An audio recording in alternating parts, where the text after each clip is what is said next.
The Lost City of Z, starring Charlie Hunnam, Robert Pattinson, Sienna Miller, and Tom Holland. If you don't know anything about this movie, this is a true life drama about the life of Percy Fawcett, who discovered a city in the Amazon, and no one believed him. And it was like in the early 1900s that he found this city when he was going to map out the territory that had not been mapped out before. Pretty much no one wanted to believe him because they were like, oh, it's El Dorado, there's no such thing. But this movie is interesting. However, it drug on for far too long. It was probably 30 minutes too long. But first, let's start with the good things. The cinematography in this film is fantastic. It's beautiful. And at times, it's actually breathtaking.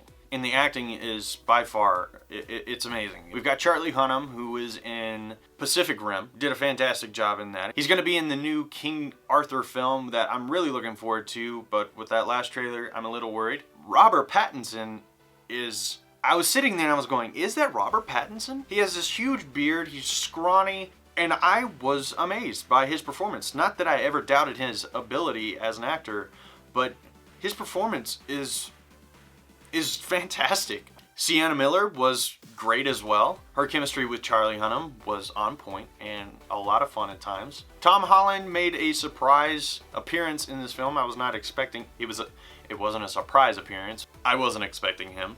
And if you don't know who Tom Holland is, he's our new Spider-Man. And he does a great job.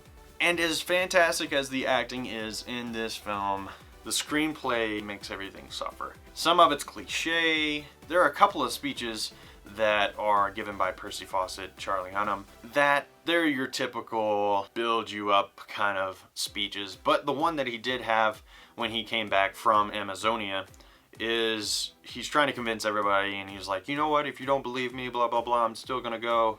Who's gonna go with me? And it really was a lot of fun, you know, just the banter that happens between him and all the other men in that whole scene.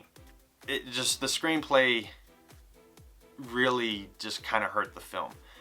And so did the direction. I didn't need to see Percy Fawcett depart on his adventures every time. The movie didn't really get interesting until they are in the heart of the Amazon and they're going down these rivers and they're falling apart and getting attacked by the tribal people and just facing everything that the wilderness is throwing at them.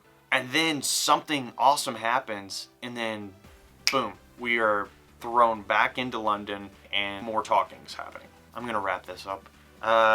The movie was enjoyable, but it was quite apparent why this wasn't released on a larger scale. It is a good story and I found it super interesting, and I definitely plan on looking into it more and finding out everything that there is to find out about it. But this isn't probably everyone's cup of tea and not something you have to see in the movie theater. I'm gonna give The Lost City of Z a 6.5 out of 10. I thought it was enjoyable. It was a little too long. The acting was good, but it could have been better. So yeah, there are my thoughts on The Lost City of Z. Have you seen it? Do you plan on seeing it? Let me know your thoughts down below. Did you think the same as me, or did you love it? Let me know. If you're local to the Asheville, North Carolina area, be sure to head on over to the828.com. Why? Because it's where the locals go. As always, thank you so much for watching. If you enjoyed this video and you don't want to miss a single one, be sure to hit that subscribe button. And if you want to see my last review, which was The Circle, you can click right there.